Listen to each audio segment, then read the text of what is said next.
have a couple of other things that you can do to avoid losing your voice to AI, or to getting to a place where you're like, oh, I can't even tell the difference between, I can't even tell if this is good or not good. It just sounds bad. It all sounds bad.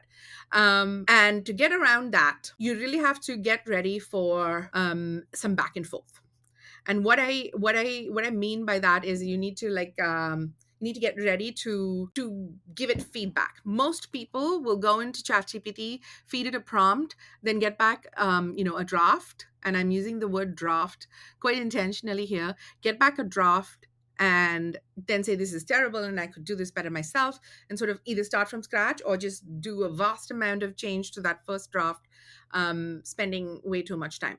Now, think about this as if you were to offer up a delegation perspective. If think of machine learning as something that needs to learn from you. If you're going to give it a prompt, if you're going to delegate to it, please make sure that you're doing it as if you would do it to a human. If you were giving a human writer a brief, you would provide layers of information. Who's this for? What is the goal? What have they previously done? How has it worked? There's a whole lot of information that you would download it into like a human writer in order to get excellent outsourced writing. So you really need to think about tools like ChatGPT in that same way. Like, learn the art of briefing, and then you go back and forth. It has to be iterative. When it comes back, you tell it these parts worked and these parts didn't work, and instead sort of like resisting the urge to correct it, and instead put in your notes.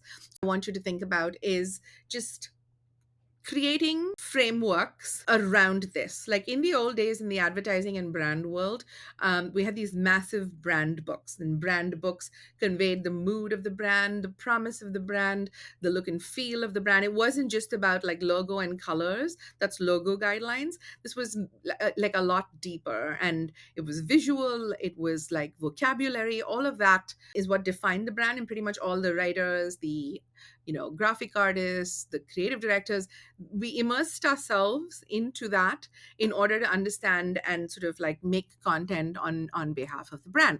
And that is true for the way in which that you will get AI to start sounding like you as well. You really have to figure out what your voice is. If AI is not getting your voice, it's probably because you don't have clear instructions on what your voice is. So it's worth doing this, and again, doing it with AI, saying, I need to define a voice for myself. These are the things that I know.